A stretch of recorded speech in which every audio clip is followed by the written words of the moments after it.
ডাক্তারবাবু বলেছেন কোমরে সবসময় বেল্ট পরে থাকতে। টানা 3 দিন বেল্ট পরেছিলাম, কোমরের ব্যথা তো অনেকটা কমেছে, তবে সমস্যা হয়েছে অন্যদিকে।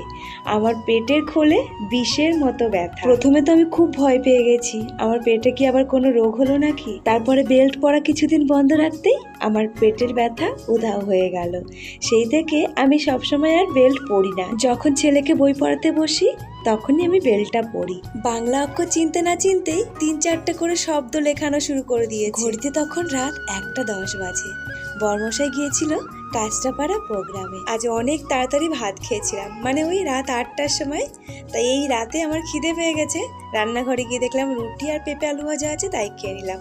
পরদিন সকালবেলা বর গিয়েছিল মায়ের সঙ্গে দেখা করতে। মা বাড়ি থেকে মাংস রান্না করে নিয়ে এসে চই ঝাল দিয়ে। তারপরে আমি পটল ভাজা করেছি আর করেছি ওল শাক ভাজা, আর দিদি করেছে মাছের ঝোল। দুষ্টুটাকে দেখো, খালি উল্টে